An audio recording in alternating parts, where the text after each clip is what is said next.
You can understand English, but when you try to speak to other people, the words just don't come to mind.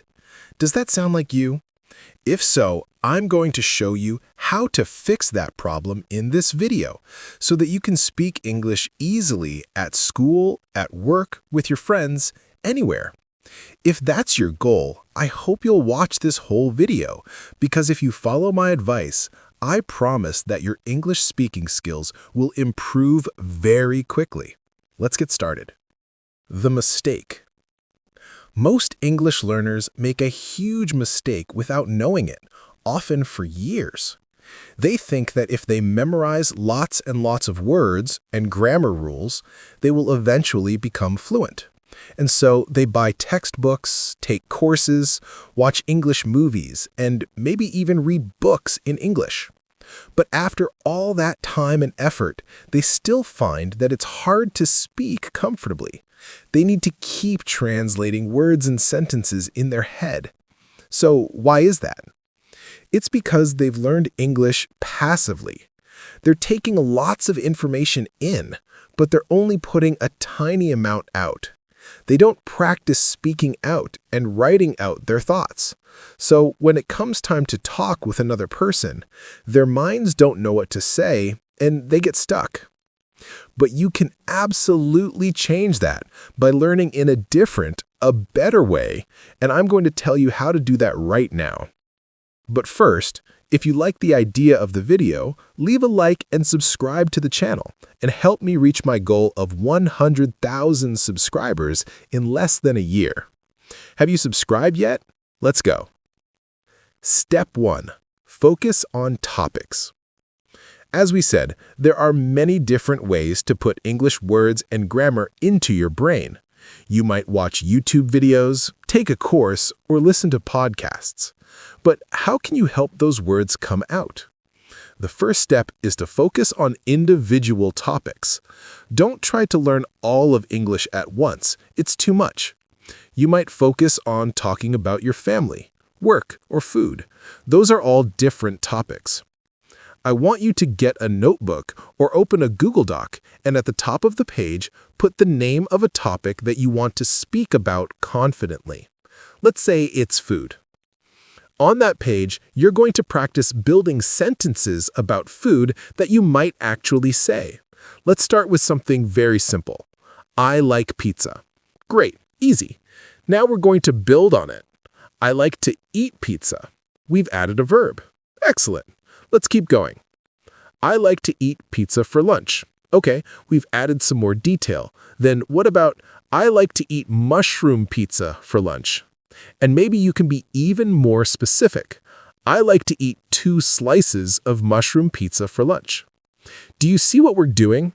We're helping our brains practice building advanced English sentences.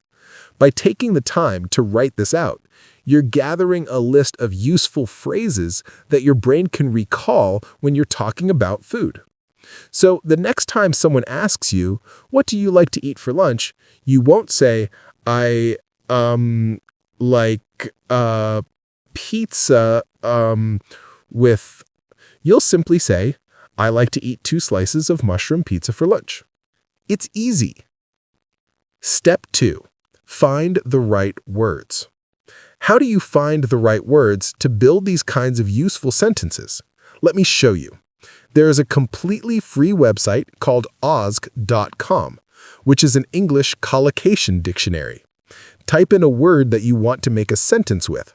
Let's try lunch. You get a list of words commonly used with lunch. A cold lunch, a delicious lunch, a hearty lunch, and look down here, a lunch box, a lunch break, a lunch date. These are all phrases that English speakers use regularly, and you should practice adding them to your sentences. For example, I ate a hearty lunch this afternoon, or my daughter brings a lunchbox to school. This helps you learn new words like hearty and lunchbox in a much more natural way.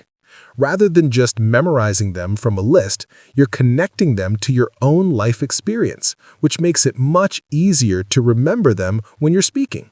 Step 3. Practice out loud. You're building all these useful sentences about food, work, family, whatever it is. Once you come up with 15 or 20 of them, you're ready to start speaking about your topic out loud. Start by speaking to yourself. I know that might sound a little strange, but trust me, it's very helpful.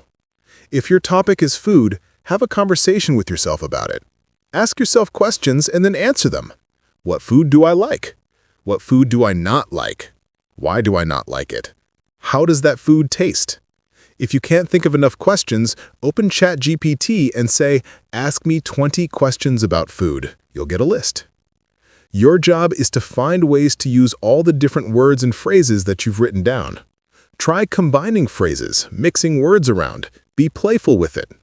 Over time, as you keep adding sentences to your notebook and speaking them out loud, you'll find that you start to feel comfortable talking about food or whatever it is because your mind now has these words and phrases to call on. And they all come from experience, not from some list of random words. If you want to go one step further, you can join my website for learners, English with Brian.